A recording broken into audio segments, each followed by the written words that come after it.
Welcome back to the Scorching Hot Takes podcast. Very excited today. We're going to be ranking albums with red covers. We've got a selection of about 20, including Fontaines, Skinty Fia, Queens of the Stone Age, Song for the Deaf. What else have we got? Heaven I can tell you it's right in front of me. We've got Maruja's Painter's Power. We've got the White Stripes Elephant. We've got a lot. We'll go through them as we go along. We're going to rank them between terrible and perfect. We've got terrible, bad, mid, decent. As far as, great, amazing, and perfect. Mm-hmm. Is there going to be any perfects in there? It's possible. And is there going to be any terribles? I don't know, because one thing, I'll just start off by saying, there are some good albums with red covers. It's a strong colour. First one, start off with Fontaine's Skinty Fia. Yeah. Massive fan favourite. We know a lot of our followers definitely like Fontaine's. Mm-hmm. We have done the discography ranking, and we gave it, I think we both gave it somewhere within like a strong 8. Yeah. For me, so in that case, for me, it's a great album. Yeah, great album. Okay, very happy with that. For me, it's not like the most mind-blowing rock album of all time, but it is very consistent. You've got amazing songs on there like I Love You, Nabokov, personal favourite of mine. Yeah. But yeah, great is, I think, fair. And also, if there's any we want to change around, maybe after seeing what else it's with, we can always do that as well. Next one, Songs for the Deaf, Queens of the Stone Age. Right, this is an album we've not actually discussed at all on the podcast. Mm-hmm. And we haven't discussed Queen of the Stone Age at all, I don't think. No, not really. So I'll let you go. What do you think of this album? See, my thing is, I do like it, but I don't love it. At times, I don't like the metal voice. At times, I like the more songs like Go With The Flow. That's a personal favourite. That's probably my favourite on the album for me. Because it's got that heaviness. The drums are relentless. The guitar's just so addictive, and it's such a well-produced album. Yeah. But I never really am going to get metal voices. Yeah, but I think for me, that's what I kind of noted down was, I think as an album, it could be a very like amazing, strong 9 if it was 40, 45 minutes. It's too long as well for me. Too long. Too much I just don't like the metal voice. I'm with you. I actually think that the heaviest stuff on there is where it's just, I don't know, it's not necessarily just because I'm not into the like screams vocals. I genuinely do just think that those songs feel a bit like half-baked as well. It feels like it almost just takes away from the beautiful songwriting and melodic performances on the rest of the album. Because I do like the chunky and heavy riffs throughout it. But then on like No One Knows, for example, and I Go With The Flow, I think the hits on this album are probably the 2 best songs for me as well. Yeah. And then Songs for the Deaf, the actual track itself, that's another absolute standout. But yeah, where would you say? Because I've got it in great, and that might be a bit of a hot take. I think great as well, but lower great. I want to put it behind Skinty Fia. No, I'd have it over Skinty Fia, but I'm not overly bothered about how we rank them within there. It can go in great. Would you have Skinty Fia over it then, do you think? I prefer it, yeah. Okay, fair enough. All right, similar sort of realm. We've got Elephant by the White Stripes. Now, I've been saying to you about the White Stripes for a while. Yeah. Because I think it was like one of the rankings I did on TikTok. You weren't happy that I put it at like number 4 or something. No, have you changed your mind? Or are you still? No, I don't see it as much better than like an AM. So to me, it's so generic and boring and processed. No. AM, it's nothing like AM. If you, it's heavier, but I just mean in terms of because there's still softer songs on there as well. That's not what I mean. Like in terms of corporate, it's more similar to like a 2000s equivalent of like blues rock, like Zeppelin and that sort of stuff on the heavier side of things. I just don't think it's anywhere near as good. I don't think it's quite as good as Zeppelin. I think that instrumentally quite bland and really uninteresting. Jack lyrics. White is one of the best guitarists of the 21st century. Technique-wise, is great, but I don't think... he's got maybe a knack for a catchy riff, but Seven Nation Army, as much as it's iconic and everything, it's one of the weaker ones on there because I find it really, like, corny and just, like... That's what I mean, like, that is a Why Do You Only Call Me When You're High for me. Well, Seven Nation Army, I do agree. Maybe it's definitely overplayed as well. But one of the most iconic bass lines of all time. How that's then translated into even like the mid to later album, it's just really forgettable for me. I think it drops off. I found this really hard to get through. Genuinely, no, I think it's another case of it's a little bit too long. I think the second half does drop off a bit, but there's still so many amazing songs on here. I just find it really, really, really uninteresting. Because my genuine thought when I was listening to this I put it down as a great. What did you put it as? Bad. You think Elephant by the White Stripes is a bad album? Yeah. Wait, not even mid or like decent? No, because I don't see. What do you think's good about it? I think one thing I will say as well is Jack White absolutely carries. Like, I don't think the drumming's that insane. And I think that's kind of like a common sort of narrative. But in terms of guitar playing, this is some of the best guitar work you'll see on any album in the 21st century. I agree, technique-wise. Yeah, but in terms of how it then connects with me as well. I mean, you've got amazing solos, you've got some of the best riffs, it's chunky, it's fierce, but then it's also gentle and beautiful at times. I have it in great, but if you've got it at bad, I don't even know where the middle point is in the compressor. Well, that would mean it would have to either closer to you at decent or closer to me at mid. It's definitely not a mid album. Well, it's definitely not a decent album. Oh, no. I genuinely think this is... We normally say about like a 6. What would you rank it on a numerical scale? This is like a 5 out of 10 album. That's not bad then. That's mid. 5 is mid. If it's... Then... Yeah, so then... No, but I'm kind of... I'm compromising though. Oh, no, okay. But what would you rank it, just you on your own? Just genuinely, like a 3. Sam, back me up, please. When I was listening to this, my thought process is, right, instrumentally, it's not doing anything for me. I can appreciate objectively, he's a good guitar player, a great guitar player, but if that's not doing it, I just don't think it translates. I think it's a really poor album. I just think it's completely like bland. There's nothing to hold on to. I don't know how you don't enjoy songs like Black Math, but then you'll enjoy some like Strokesy stuff. Like I think it's so different. No, I know, but I do think it's definitely different. But in terms of like a song like New York City Cops on Is This It? I think that and Black Math kind of tap into a similar thing. I genuinely do think that Jack White's guitar is better. It's not even in terms of objectively, his guitar playing.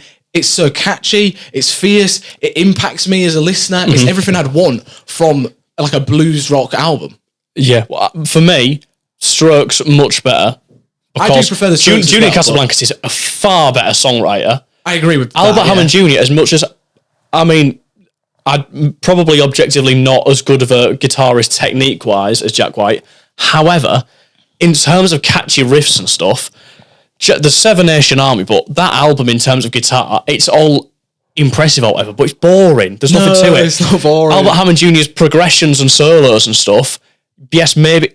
I've not finished. I haven't said anything. I was putting a face. Maybe not as impressive in terms of technique, but in terms of just timing and just being a good guitar and a good musician in terms of knowing what works and not just what like is good. But you're getting way too hung up on the fact. I'm not saying that it's because he's technically better. No, I know you're not. But I'm saying that's all he's got. He's got technique, but there's no there's no soul to it. That's what it is. It's soulless music. No. What I'm saying is, in terms of like, I think I do just prefer the Strokes music, but in terms of guitar playing, I think he's a better guitarist. I prefer his solos on a song like Ball and Biscuit. I love the progression of that song. Ball and Biscuit's one of the stronger ones, but it's still like an okay song at best. Jesus. Let's move on. What are we sticking it in? Is it going to have to go in decent? I feel like I feel more strongly about it than you. What? I'm the one defending it here. I don't think you understand what I'm saying. What I'm saying is, I think I have a more passionate feeling for this album than you because I genuinely hate it. I would give this genuinely like a strong 8. It's close to a 9. It's just a bit too long. It's a 4 or 5 at the very, very highest. Jeez. All right, let's keep going. Okay, now current one from this year. Pain to Power by Maruja. What do you think? Genuinely, and it's not even recency bias, because I've only listened to it twice. For me, it could be an amazing album. I've got it as an amazing. I think it's definitely, without saying too much, because we'll be doing all our official album of the year rankings at the end of the year, this is one of the strongest to come out. Genuinely, the pacing of it is just amazing. It's quite progressive, and there's some bold songs on there that are like 10 minutes plus. Yeah. Voice crack. But it's so... I'm hooked as a listener the whole way through. And I think what it does well is it balances songs that you might just stick on in their own right, like a Break the Tension, for example, or a Trenches, but it serves so well if you just listen front to back as an album. Yeah, There's not a moment of filler on here. The only thing is that maybe stop it from being perfect is, I think, maybe, if I'm nitpicking at times, the songwriting's a little bit preachy, but I do actually, but that's, it's a bit of a like a gift and a curse for me with that one, because I think the songwriting's amazing. I think it's very, very current. It's very honest, and it's not afraid. But I do think sometimes it maybe just comes across a bit like, I don't know, in your face. See, I completely disagree with that. I think that's potentially the best thing about it. I think I'm nitpicking that. I think the songwriting's amazing. I just think sometimes, I don't know. The only thing that I could possibly criticize on it is obviously, and it's just kind of the similar thing to you in that it's a kind of a blessing in a curse. It's not got replay value. I actually disagree, because I think no, I can't listen to this a lot. It's quite a really difficult album. It takes a toll on you, but I think but it has me gripped in that thing. It's not 100%. Yeah, but that's what. But there's a difference between replay value and value of not being able to turn it off. I can't turn it off once it's on, but it's hard to put on sometimes. Yeah, so that's why I disagree, because I'm always looking to go back to it, because I have such a rewarding listening experience. It's maybe not one that I'm sticking on around like you guys or while we're cooking or something. It's one that I like to enjoy on my own from front to back. So I don't know. I understand why this might not be for everyone, and I don't think that that's a bad argument. But for me, I actually think it has a lot of replay value, because it is these progressive sort of like no wave songs done to the best of their ability, sort of thing. So like a Born to Die, for example, you've got this crazy last section where it gets quite almost rock and rolly, but then you've got this insane noise section with these blaring synths. It's one of the most unique sections in a song I've ever heard. And like, I'm always like looking forward to that now going back. So like, and I do like the way that song progresses, as well as many others on there. I don't think it's quite as good, but who knows with time. When I say not as much replay value, I'd kind of put it in a similar realm to, in terms of my head, not because it sounds like it, but just in terms of how I feel about it, as The Moon and the Melodies. I don't want to listen to it too often. Yeah. It feels I don't want to rinse it. Yeah, and obviously we'll have to see with this one how it ages over time, but for me right now, I'm listening to it like probably on a weekly basis. Like it's one I'm always going back to. But yeah, we can agree on amazing. Yeah, I think that's fair. Okay, what we got next? Forever How Long by Black Country New Road. Now, I'll start off on this one. I've said a few times that I think it's their weakest album, and I still might stand by that, but it's actually a lot closer than I thought. This album is really, really growing on me. I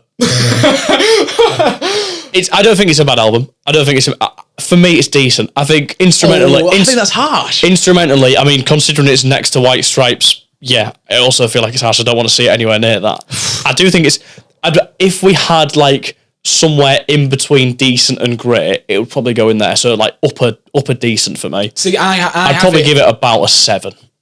Yeah. Because I think for me, it's instrumentally... It's kind of what you want from Black Country New Road, and they have developed in terms of sound a bit. I feel like it's a lot more folky now, but also like, I mean, I don't really know how you describe it. It's folky, but it's got like a lot of like the saxophone, like a lot very keys. It's like jazz folk kind of in a way. I feel like it's got less dark. It's a lot more brightness to it. But songwriting wise, I do think very emotionally potent. I think there's a lot of good stuff in there. For me, it's just solid. But I don't think it's not blown me away. Right, okay. Well, for me, I was sort of, on my first couple of listens to it, I was in the same boat. I was like, this is like, it's good, and I can tell there's a lot of like artistic vision going into this, and I was like, I don't know, it's just not really connecting with the same. Yeah. But this is one of them ones with, like, now I've sat with it for a longer period of time. With every listen, it is growing on me. So for me, I'd say I would have it as a low grade, because I don't think it's anywhere near as good as Ants. But for the first time, it's... I don't think it's anywhere near that either. Songs like Track X and Sunglasses are miles above any song on Forever How Long. Yes, but what I'm saying is I can see myself... This album may be growing on to be like a stronger... Okay. A stronger, like, 8, 9 range. But for now, it's like a low 8. So what would you say? Because I'm probably about a low to mid 7. Right, what are we going to put it in then? I feel like it can't be great unless it's an 8, I feel. Yeah, well, I'd say it is. You've budged for me, so... And that's the thing as well. I don't think it can go... Indecent? Is it Elephant? Indecent, we've got Elephant, and then in great, we've got... You prefer it to Elephant by quite a margin. Yes, but I would have had Elephant a lot lower, as you know. Yeah, I know. All right, well, I've budged for you, so... Okay. Yeah. I feel like that's a bit harsh. I can't believe that Elephant's even in there, but we won't go back to that. All right. Now, Amnesiac by Radiohead. I'll start off with this one as well. Okay, you can go first. Yeah. I've probably been the most vocal about this album, so I will continue to do so. This is a decent album. This is this is definitely not better than The Elephant by the White Stripes, and I also think that Forever How Long is better than this. Amazingly High Highs, you look at Life in a Glass House, Pyramid Song, they're both definite contenders for like top 20 Radiohead tracks. But this is their least consistent album for me. Songs like Pull Revolving Doors and Hunting Bears have no right being on a Radiohead album. Completely throws me out of the album experience. And there's also some other just kind of forgettable, mediocre songs like Spinning Plates that are just... Oh, no. They're fine, but they're not... Spinning Plates is a... I'll let you carry on. Sorry. The live version's way better. Live, it's really good, but I'm talking about just the album version. So am I. I think that one's is passable. There's just quite a few like okay Radiohead songs on. They have such an insane discography, but I do think this is where a lot of their weakest material lies. Unfortunately, I'm upset about it, but I'm just being critical where I need to be. This Amnesiac is 100% top 3 albums that we've had on here so far. Nah, see, this is the weakest one we've had so far for me. 100%. No way. And I'd probably say that I'm maybe a bigger Radiohead fan than you. Maybe not. We're probably equal. I don't know. Fair. But yeah, I think this is Radiohead's worst album. Yeah, I had it a bit higher. I think I had it kind of more mid-table in terms of albums. For me, I agree. There is definitely inconsistencies in this album, which is why it's not a perfect album for me. I do see it as a high, great, almost amazing. Yeah, okay. Because the highs on here are so unbelievably high. Live in a Glass House is a perfect song. Yeah, Pyramid Song is genuinely is definitely one of Radiohead's best songs. I mean, both of them are. Yeah, fair. Spinning Plates, I really like as well. That's probably top 5 on the album for me. But for me, this is a high grade. I think I do agree there is inconsistencies, but there's so much Radiohead quality on here. There is some of their best songs on this album. Yes, but they're so few and far between. Like Morning Bell Amnesiac is that's also not a good song at all. Yeah. The Kid A Morning Bell is way better. And then looking at as well, like I think Packed Like Sardines in a Crushed Tin Box is one of their weakest intros. I agree there's inconsistencies, so I'd be willing to lowball my own range and going great. Oh, wait, you didn't give it an amazing rating No, that's what I'm saying. I said you were giving it a great today. No, I'm saying, for me, it's kind of in that range of great to amazing, so I was kind of willing for either. But if I go to my lower half, then we're in between your bottom choice. No, I said it's decent. So, I know. We have to now budge for each of us. No, I'm saying great to amazing. Right, okay. Which means that my overall opinion is slightly higher than yours. I mean, sorry, further away from the middle. So the middle is closer to my end than yours. So you're having to... I'm budging for you, yes. Yeah. That's fine, that's what I'm saying. Oh, okay. But one of us has to budge. Yeah, you're budging for me. So you owe me one now. That's fine. All right, next one. Where are we going? Depression Cherry by Beach House. What do you think of this one? I've started off on the others. See, I really, really like this album. And I think the first half in particular is so strong. Almost perfect. It has some of their best songs on it. 100%. Levitation, Space. But Levitation's incredible. But it does slowly drop off, so it's definitely not perfect. I do think it could be amazing. No. I've got it in great, but it's not amazing. I don't think it's on the level of A Pain to Power for me. I also don't think it's their best album. It might not even be top 3. I think Bloom's better, Seven's better. I think maybe Teen Dream's better. I think Bloom's their best than this. See, I might have 7 because I quite like the more like darker, like shoegazy textures on that album. Yeah. And Teen Dream, I think, is maybe a bit more emotionally potent. I do think this has some of the best material on it. Space Song is one of their best songs. Levitation, Space Song's one of the best songs ever. Levitation could be in the top 3 of their whole discography as well. But like you say, it does drop off, and I also think this is one of their albums that gets the most samey amongst their best. So I don't know. Like I've got it in great. I think that because I've got it like 4th best, I don't know that. I don't think I class this as an amazing album. I've got it in great. I'll budge. That's okay. Yeah. I do think... I feel like we've got quite a few in great, and I feel like it's... We need to have some stronger opinions. What do you mean? Because it's all just going to end up being in Great. No, but I think in Great, though, I think it fits nicely next to the others in there. Yeah, that's fair, actually. Yeah, like this is on the same level as a Skinty Fia for me. I agree, actually, yeah. Yeah, that seems to make sense. Okay, next one, My Beautiful Dark Twisted Fantasy by Kanye. I'll let you go first on this one because I feel like you're, again, going to maybe have a negative comment. No, not negative. I think it's a good album. But it's between decent and great, and it's difficult. It's not a perfect album, it's not an amazing album. No, I'm not saying perfect. It is 100% an amazing album, though. Like, this is one of the strongest ones we've had on here so far. There is so much quality on this album. The only miss for me is maybe Monster, because you've got a weird Jay-Z verse. The Rick Ross, this is weird Rick Ross verse as well. Nicki's verse is one of her best features ever. That's amazing, but the whole concept of the song is just genuinely just a bit strange. That's like the only miss on here for me. The rest of it, you have some of the best rap songs of all time on here. Like Devil in a New Dress, Runaway, So Appalled. I could name pretty much the whole track list. Like Devil in a New Dress and Runaway, for me, are both great songs. Actually, Runaway's great. Devil in a New Dress is amazing. But I do think this is a very inconsistent album. No, I think it's very consistent. I've realised I'm actually just not a massive Kanye guy. See, I think production-wise, this is one of the best produced rap albums ever. Just one of the best produced albums ever, full stop. Okay. You've got a star cast of features on here. I mean, the song All of the Lights has like 15 different feature vocalists as well, ranging from people like Drake, John Legend. You've just got everyone on there. And the whole album just feels so well thought out in my mind. I think Power literally did take them over 5,000 hours to make. And for a song like that, I mean, you've got the King Crimson sample in there. That is just genius, timeless. And I think this is one of his best like written albums as well, up there with like College Dropout.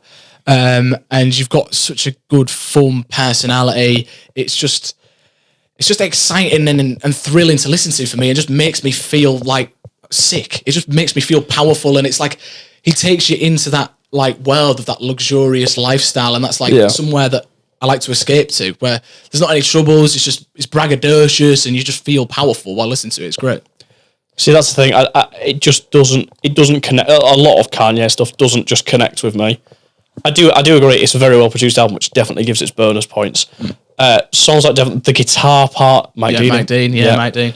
There is definitely some gold in this album, but for me, it's just one of them things where it doesn't connect with me. That's all I can say. Amazing, but what did you say? Decent to great? Yes, I could put it in great.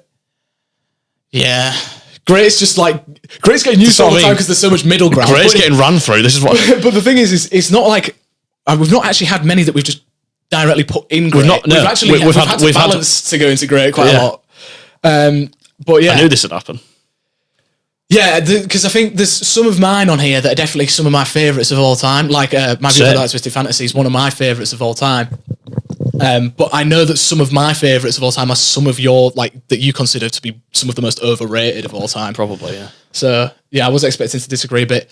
Now we've got Damn by Kendrick staying with the 2020 rap lane. 2010's rap lane. In terms of the hip-hop albums that we've got on there, this is definitely much better for me. Okay.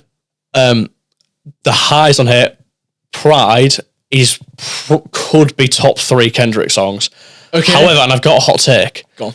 I don't like Humble. I think it's so boring. I think that the beat is so like... The beat sounds like it was made by like an 8-year-old. Oh no, the beat's banging, but you're not on your own when you say that. But I was actually going to say that I think that Humble's one of them songs that was overplayed and has been overrated. But now, because it's kind of had that status for quite a while, it's almost come round on me because I don't listen to it much. And see, that's the thing. It is a banger, and I think it's good pacing wise because the only maybe like absolute bangers with the high tempo energy you have on here is like DNA, Humble. DNA is much better than Humble for me. It's like, yeah, DNA, which I'm not massive. XXX, I don't really like either. The U2 stuff, I don't. Their roles like, I don't know. It feels a bit minimal, pointless for me. Like. That's why I don't really think that it's like a bad feature. It does what it needs to do, but it also just doesn't feel like U2. Yeah. But I don't. That doesn't. I feel like it was a poorly utilised feature. Also, I don't know. I don't think I would want them to be in full U2 form. No, that would make it worse. My thing with Humble specifically is I don't think it's the overplayed thing for me, because like the chorus and like the sit down, it's catchy. I like that. Yeah, that's actually good. It's the beat. It feels really outdated and like it's aged badly. It doesn't feel like it's old and it's like, oh, this is like an old classic kind of thing. It's like, this just sounds so like... I'm not completely against that. I do think it's probably one of the weaker produced tracks on the album, but again, the album is produced so well that I think it doesn't bring down too many points. I have this as an amazing album. I probably would put it in great. Okay. First time I've actually said something's going in great. But this is what I mean, like, is it better than Skinty Fia, Songs to the Deaf, Amnesiac, Depression Cherry, and is there that many in great?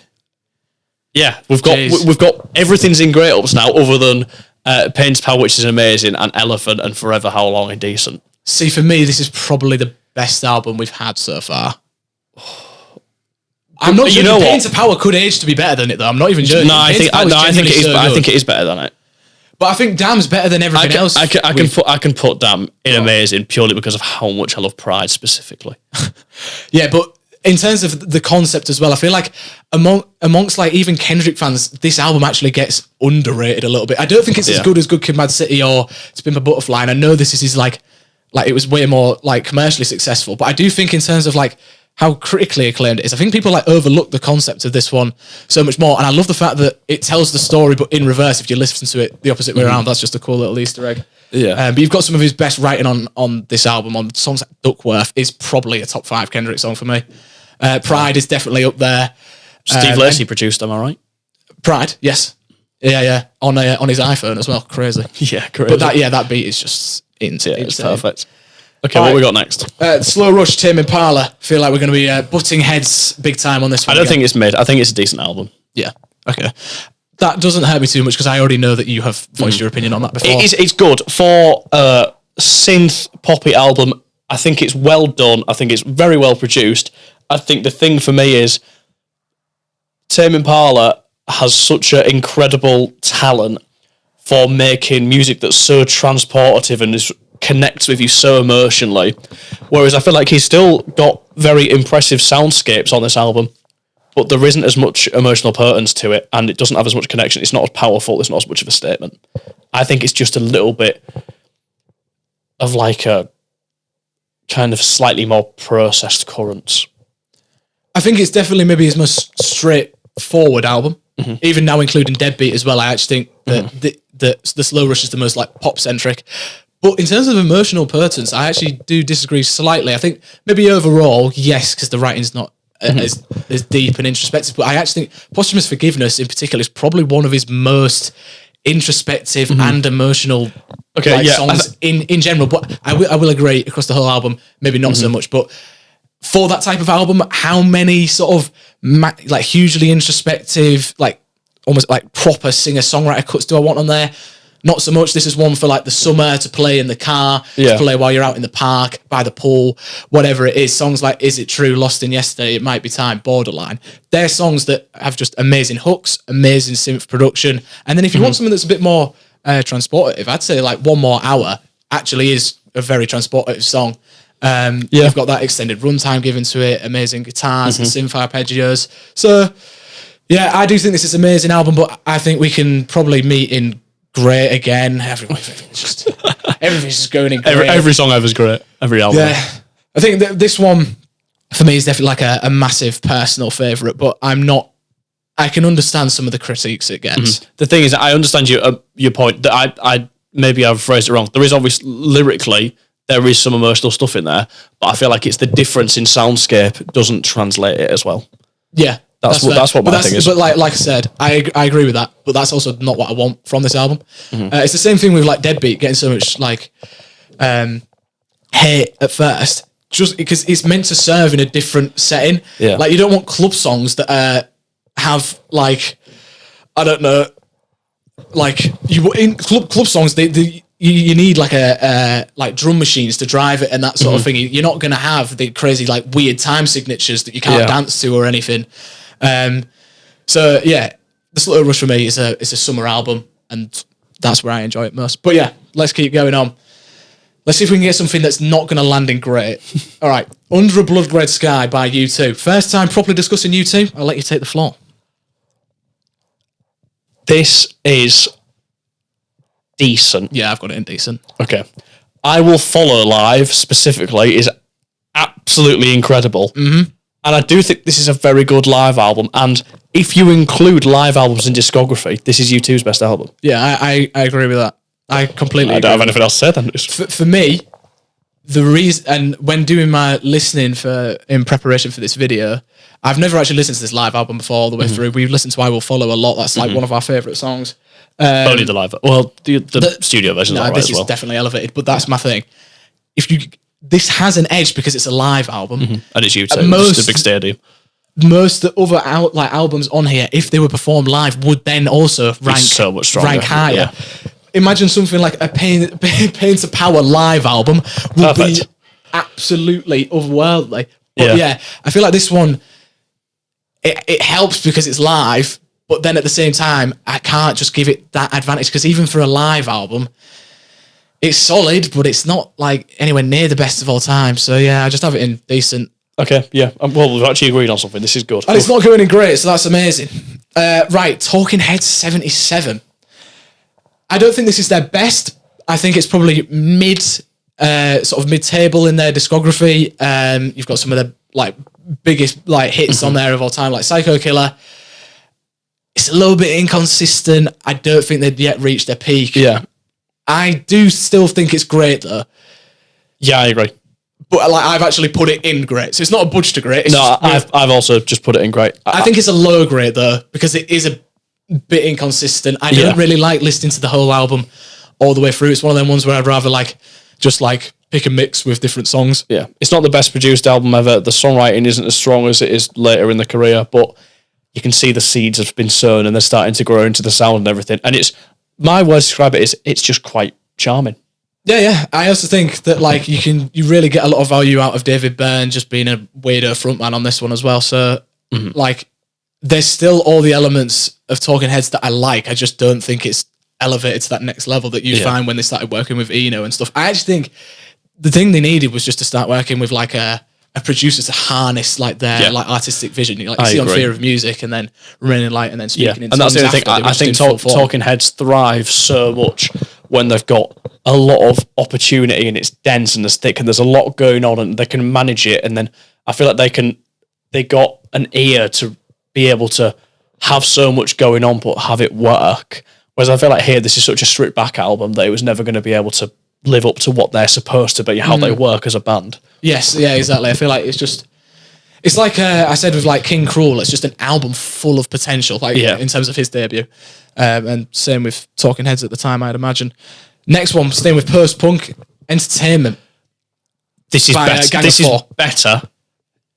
I think it's amazing personally. Yeah, see, this is where we disagree. I think it's great, but I also think I do think it's better than Talking Heads 77. Yeah, good. Better, definitely better, more consistent, very consistent album. But my thing is all the songs on there for me are probably great. You might have one or two in amazing, and then maybe a couple of decent ones as well. But for me, everything's great, but nothing blows my socks off. It's just a really good, great, solid post-punk album. And it's great to listen to from front to back. But there's not many moments that I'm screaming and raving about. Yeah. I feel like it's still very stripped back production on this, but I feel like it's done so well. There's not that it's particularly similar in terms of atmosphere and everything, but very unknown pleasures in the effectiveness of simplicity and everything. It's just completely solid songwriting that's elevated by just groove. Yeah. This isn't necessarily for me a proper lyrical album. Which that's what gives it negative points and everything. That's what I'm looking at. We have, is it just Damn and Pain to Power we have in Amazing? Yeah. So that's the thing. I don't feel quite right with it being, I'd personally have it a bit higher than Damn, I think. But I don't think it is as good as Pain to Power. Yeah, damn. Pain to Power is really making a big push for top dog at the moment. But, however, if we're going to put it in great, I would put it higher than every album we have in there so far. I would put it higher than Talking Dead 77, The Slow Rush, My Beautiful Dark Twisted Fantasy, Depression Cherry, Amnesiac, Songs for the Deaf, and Skinty Fia. I wouldn't. It would probably be about mid-table for them. I do think that My Beautiful Dark Twisted Fantasy, I said, would be amazing for me. Slow Rush is above it. Yeah. Okay. There's a few more as well, but Well, I'm putting it at the front of great, so. yeah, you can put it in. You put it in great.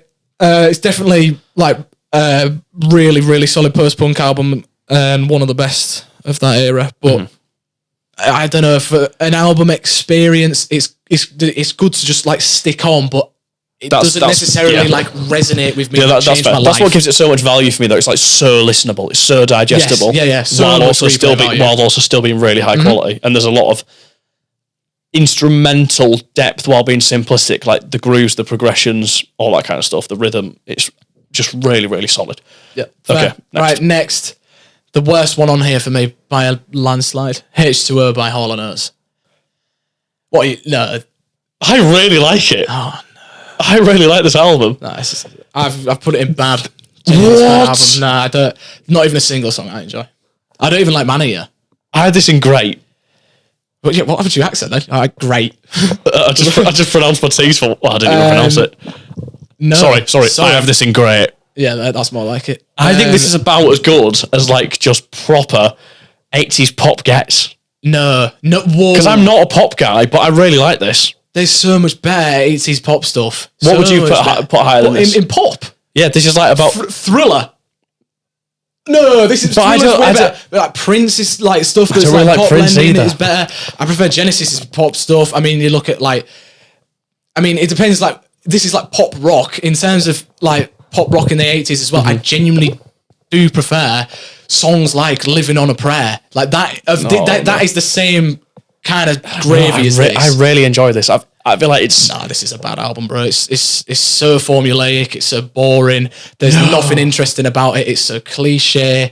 I genuinely get nothing from it. But what are you expecting from 80s pop? It's obviously going to be lyrically cliche. It's going to be a bit corny. Yeah, but what I'm saying in terms of just even the instrumentals, it's just so boring. It's so bland. No, I think it's really... Oh. But of other 80s pop stuff, like, I mean, like, I feel like you're being a bit harsh on some of the 80s pop stuff. Like, for me... I'm harsh on everything.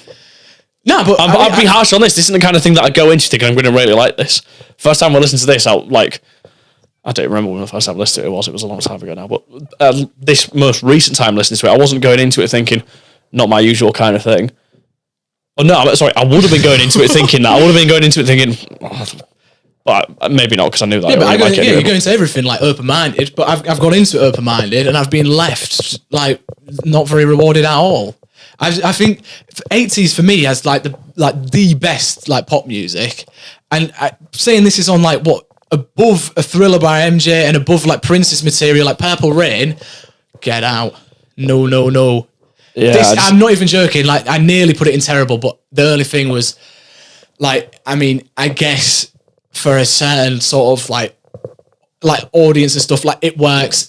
It's listenable, it's fine. It's not genuinely like unbearable, but it's so boring. So I went bad. I don't think it's boring at all. I think it's really... What if you said great? Yeah, I said great. Where do we meet at in that? Well, you said bad. Yeah, so it's mid or decent. Mid or decent. There's no way this is worse than Elephant. Oh my god, yes! No, I'm not even joking. You're like out on your own on that one because there's no way.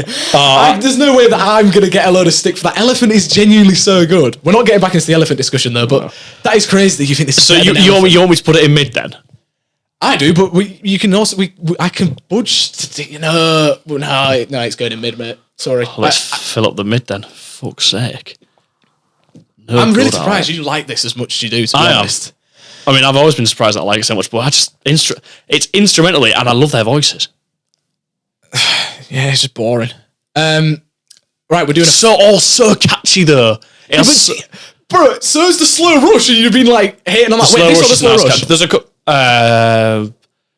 There's this probably. Yeah. Oh my god, no way! Oh no. No. Right, let's do a full 80 in the court. I can't believe you said that. That's the worst one that we've done. I've got on here, but fair enough. Okay, right, in the court of the Crimson King Crimson. It can't be less than amazing. Yeah, I've got it in amazing. Okay. The only thing that stops this from being perfect is the second half of Moonchild. The experimentation there just doesn't really connect with me. Okay. It's drawn out for a bit too long. Mm-hmm. See, I think this is a really well paced album. I do. Do you know what? Than the end of This Moonchild. genuinely, maybe because I'm not a massive, but for me, this is, aside from Pink Floyd, this is as good as prog gets for me. Oh yeah, this is 100%. Like Pink Floyd are my favourite band and probably do hold all the top spots for prog albums. If you don't include them, this is guaranteed top 3. Guaranteed top 3. I think for me it's guaranteed number 1 because I literally don't like prog. Yeah, but this is so good. Yeah, no, yeah, it's so good. And when I say the second half of Moonchild, like stops it from being perfect, this now is probably the best we have on here. This could be a perfect album for me, but I'm not confirmed in that position right now. So. I don't know. For me, this is where one of the ones where, like, if you were discussing replay value, Moonchild, I love the first half, but the second half, it's just so minimal. It just feels like just a bit of like divvying about in the studio sort of thing, just literally like riffing and practicing on the keys and whatever. I don't know.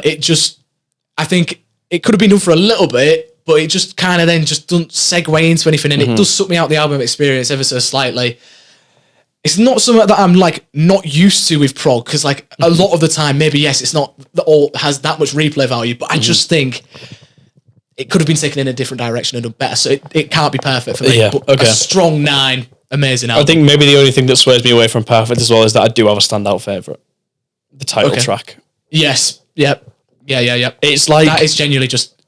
You know what I would love to see? I'd love to see that performed by a choir and a massive like orchestra. Yeah, 100%. It's such a huge sound. Yeah, like, it is very theatrical at times, but I like it. I really like that way. Yeah. Okay, so it's going in amazing. Yes, I think now that is top of amazing as well. I think that's the best we have on here. Even the other ones that I'd have in amazing, like My Beautiful Dark Twisted Fantasy, I think this is better than.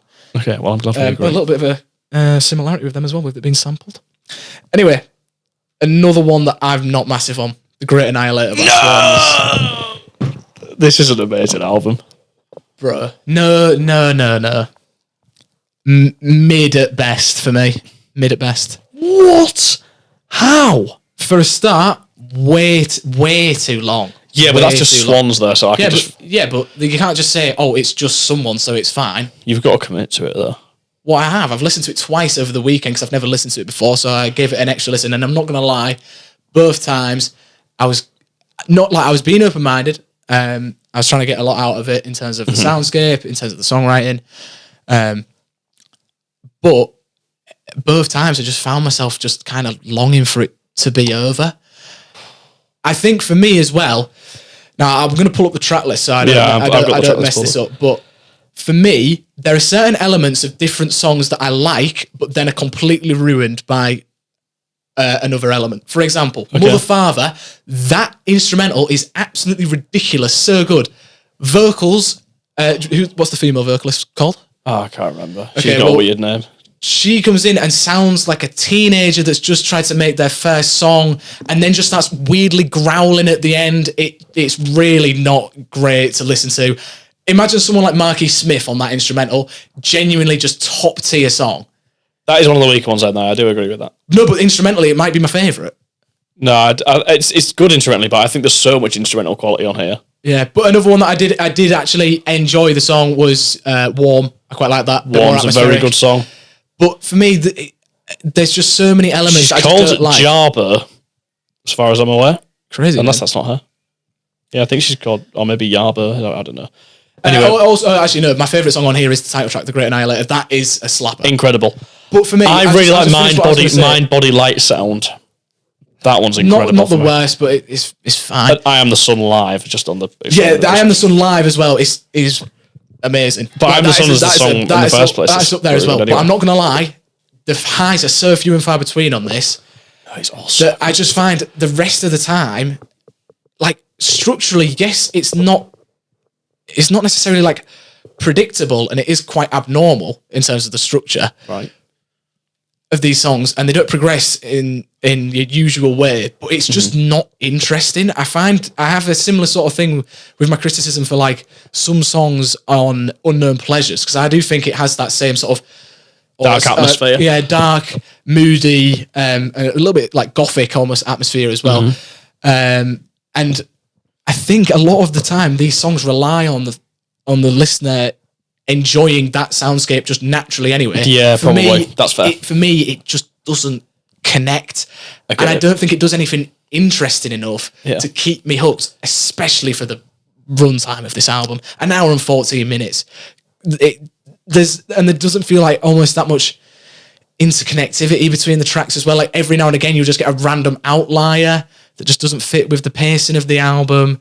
And I like it for a bit of variety, but then it just feels out of place. And then you kind of go back to maybe the more like dark, gloomy sort of. Mm-hmm. It does feel quite like post-punk in terms of that like atmosphere. Yeah, definitely very post-punk influenced. But I don't know, genuinely. Well, it's post-rock. It's just like post-punk, but more rock influenced than punk influenced.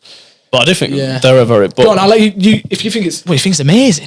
Yeah. Okay, well, but I feel like... I agree with you. Then try and sway me. Well, this thing... I will try and persuade you, but at the same time, I understand your point of view because I do get Swans are naturally going to be very Marmite. Yeah, but this one's not even necessarily like the experimentation's too far-fetched because it's actually not that experimental. No, it's not the experimentation. It's just more like the droniness of it. I understand if it's hard to sit through if you're not into that kind of stuff. Yeah. So I do get it, but for me, Michael Gira, whatever he's called, I always call him Michael Cera by accident. But anyway, I love his voice. I love that kind of baritone Dracula-esque persona that he seems to put on with his voice. Instrumental, I love the droniness. I find it addictive. And the opposite, I never have that sensation of, which I have had with other post-rock stuff, of this is getting a bit boring now. I never have that. I'm completely infatuated with Swans. Swans most of that stuff, there is some stuff where I'm like, okay. See, a lot of actually like the more recent albums of like the 2010 like reunion albums and everything, I actually don't rate them quite as high as a lot of other people do. I prefer their older stuff. Yeah. Their new stuff, that actually does give me that. Sometimes I'm a bit like, I'm kind of pushing myself to keep listening here. Yeah. Whereas albums like this, I find much better. Yeah, I think for me as well, you say you like his voice. I don't dislike it, but it's so monotone. And again, I love it. For me, it just gets way too samey. There's just nothing like enticing or like, it's not an album that's like exciting, but just in terms of things that I could big up as positives that keep me hooked or interest me or make me like feel something. Like vocally, it's just so just samey, bland. So did you say bad or? I said mid. Okay, I said amazing. So again, we have to pick between decent and great. How close were you to putting it in bad? Quite. It wasn't bad. See, I wasn't that close to putting it in perfect. So in that case, it probably has to go in decent, doesn't it? Yeah, sorry. See, Swans, I was going to say, of one of them bands that I've really tried to get into, and I've given them so much like time of day. Like even after the first listen to this one, this last week, I was like, I just don't really want to listen to it again. Yeah. But I did give it a second chance because I wanted to see if I could come round on it. And don't get me wrong, there's a few songs that are all right, but yeah. Right, what we've got next? Not for me. Run the Jewels 2.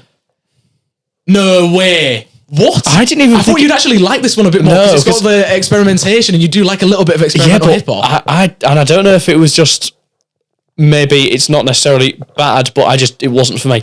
I thought the production on this is quite weak. The production? Yeah. In terms of what, like the mix and master or in terms of the beats? Mix and master. Nah, it just felt bombastic. It felt weird to me. It didn't feel right.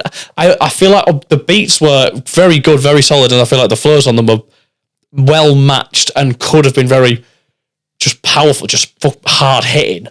But I feel like it just didn't come across to me in the way that I feel like a lot of stuff that in this realm does. Because I understand why you would think that I would like this, because I feel like objectively this fits more into my taste of hip hop. Yeah, that's what I actually thought, that this was like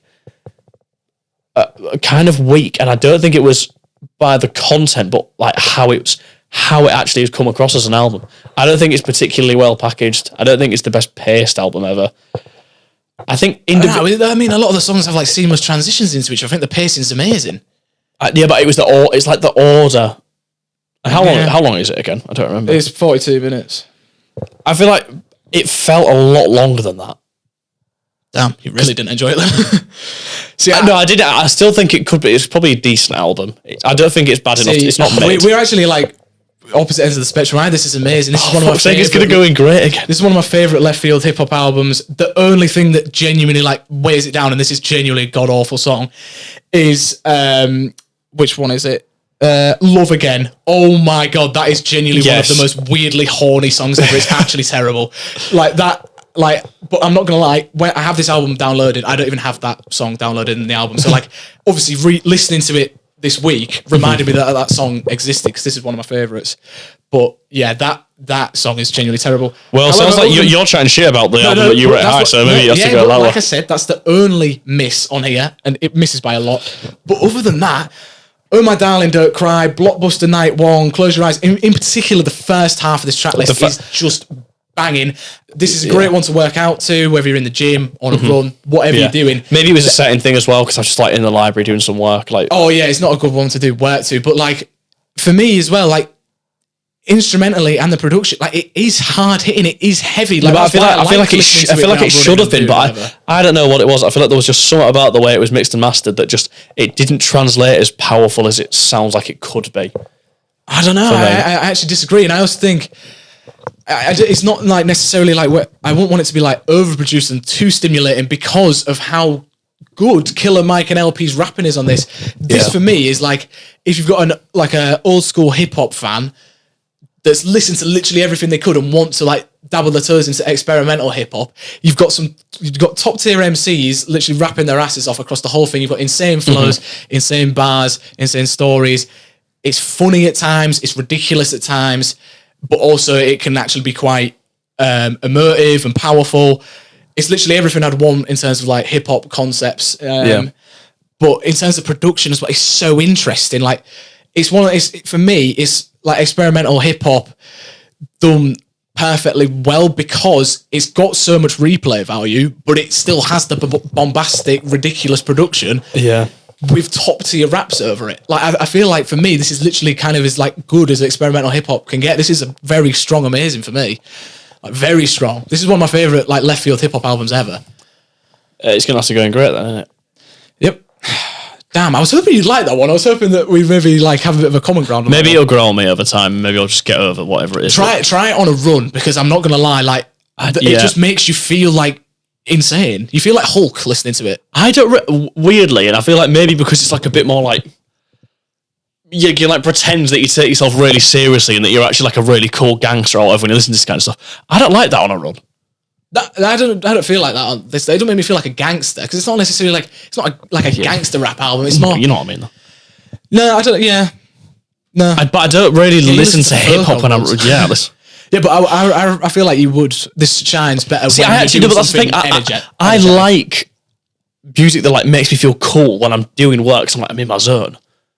I don't know. This album just makes me feel ridiculous and carefree. Yeah, whatever. All right, okay. What's next? Okay, another experimental hip hop one. By the time I get to the Phoenix, by Injury Reserve, I'll start off on this one. Okay. I don't think I understand this album has a lot of critical acclaim. It's deeply emotive, but the replay value on this is genuinely like really tough. Like it's one of them ones where when I listen to it, it moves me quite a lot, especially with the backstory of it.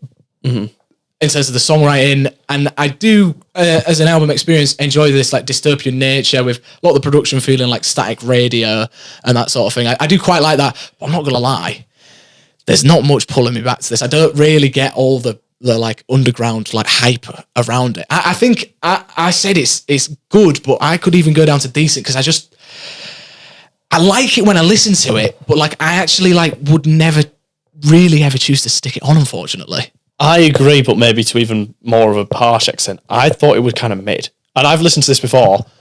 So the first time I listened to this, maybe I knew of it for a couple of years, but I first listened to it last year. And I feel like I remember thinking it was really good. And then when I've re-listened over this weekend, I'm like, I just don't think this is good at all. I think I agree with like the radio static thing that just seems to be like, obviously instrumentally, like really experimental and peculiar. And I agree, little replay value, which sometimes isn't a bad thing. But with this, it's just like, it's little replay value, not because it's so ridiculous that you're like, when am I going to listen to this? It's like, I just don't want to because it's just genuinely not doing anything for me. I'm a little bit more like your first point. I understand how this works. And when I do listen to it, I am actually like engaged. And I do. It does demand attention. I'll give it that. I do quite like the dystopian soundscape of it and the glitchy beats, like obviously a staple piece in experimental hip hop. Yeah. I just just don't think it's done that well, the songs are like curated in a way that is digestible enough. I feel like it's almost too like cryptic instrumentally and songwriting wise that I'm just left sort of like, this is a little bit too far-fetched for me. It's not for me. I kind of get what you're saying. It's not a thing for me where it's like, oh, this is really left field. This is so interesting. It's like, this is really left field. And you just kind of putting me off. Yeah, you're losing me a bit. Yeah. Okay, well, I'm glad maybe I'm a bit more extreme opinion-wise than you, but like I feel like we kind of have agreed on the right reasons. Same as you as well. I said mid. I thought I listened to this. I thought that I enjoyed this more than I did upon reflection. Yeah. I had it written down as like a decent, but I could go down to mid. Okay. I'm not bothered. I feel like you've budged for me quite a few times. Yeah, mid it recent as well. Hall and Oates is so much better. I can't believe you like that one as much, but yeah. I'm going to re-listen this probably like in the next couple of days because I just can't wait to listen again. Damn. Okay, right, we're in for a strong finale. We've got 2 albums left. Yeah. Just for a Day by Slowdive. Kick us off. For me, this cannot be less than amazing for me. Yeah. Okay. I have a hot take. Go for it. It might. I don't know if it's better than Alison. Alison. Just fumbled that one. Let's start again. I don't know if Just for a Day is better than Souvlaki, but it's definitely just as good. It's on a par. Yeah. I actually think it might be more consistent. I just don't know if. I don't know if there's this. I think the highs are just as high, but I don't know if there's as many of the highs. If that makes sense. I completely agree with you. My main two is Celia's Dream is my number 2. That is incredible, but Catch the Breeze has potential to be my favourite Slowdive song. Yeah, it's 100% top 5 for me. And also, as much as we'll only class this as the actual album itself, but when you've got like the second disc version, like the big version and everything, stuff like the Golden Hair cover that we've talked about, and like just some of the stuff on that, like the song Slowdive. Oh my God. But that don't count in this anyway, really. But for me as well, another thing, and obviously this just comes down to like it's circumstantial, but seeing this live and seeing Catch the Breeze live just shows the extent to which this music can impact you. Like, brought you to tears. Yeah. And I was genuinely just like, I felt like I was glowing listening to it. But you can still get that in the album experience. But I just think it's a point like worth mentioning is like, if you get the chance to see Slowdive live, I would highly recommend it. It's just an amazing experience. It's just so powerful. But yeah, definitely amazing. This is also probably top 3 that we have on here. Comfortably for me. But I also have a little bit of a hot take coming into the finale. Okay. I think Heaven or Las Vegas is the best we have on here. Me too! Alright, good stuff. Yes! Alright, we had a few bickers. For me, okay, wait, hold on. Good end. I don't know if I can do perfect. Oh, Heaven or Las Vegas is a perfect album for me. Damn, Concert Twins have got 2 perfect albums for you then. Alright, I'm not against that at all. Just certain, for me, it's the same thing that you said. I can't remember what album it was for. Oh, maybe In the Court of the Crimson King. I do have standout favourites. So I think there is certain ones that just are slightly low. But they always change. I feel like a good point. That's the same. I feel like the personal favourites with Heaven or Las Vegas is maybe just what's connecting you with you more at that time. Like previously, I've really liked Pitch the Baby, that kind of mystical danciness to it. However, more recently, it's getting cold, feeling a bit more melancholic. The outro through Foxes and Midsummer Fires, that is like so crushing. That might be my favourite Cocktail Twins songs. It's very close to being mine, but obviously Nothing Ever Beats Why Do You Love Me, because that's the best thing ever humanly created. But yeah, through whereas Foxes, I feel insane. Like In the Court of the Crimson King, the title track is objectively my favourite. Like I just genuinely think that is actually a better song than the rest of the ones on there. Whereas on Heaven or Las Vegas, my personal preferences is just they're changeable. It's interchangeable. Yeah. It's perfect for me. You know what? I can up it. I don't feel bad putting this in perfect, and we haven't had one today. And I think it is the best with a red cover that we have on here. It's not the reddest cover ever, but it'll do. Yeah. So we've got one in perfect, a whole heap in great, a few in amazing, couple in decent. What's our worst one we've collectively agreed on in here? Well, the bottom 2 is the Injury Reserve album and H2O. Yeah, for me, I do actually think H2O is the worst on here. For me, and then I also think the Great Annihilator's worse than Injury Reserve. I'm not even joking. There is obviously albums on here that aren't my favourite and everything, but Elephant is so comfortably below everything else. What the worst? Yeah. Even below By the Time I Get to the Phoenix. Damn. What? Because I think by the time I get to the Phoenix, as much as it's kind of a little bit off-putting and everything, I still massively appreciate it. Whereas Elephant, I just genuinely think is dirge. Damn. Let us know if that's a hot take, because I completely disagree. I genuinely do think that that's got some of the best guitar playing on in the 21st century. Got so many bangers, and I just think it's one of the best of that like blues rock revival in the 2000s. No, I just don't get it. I don't get it. And maybe that's it. Maybe it's not.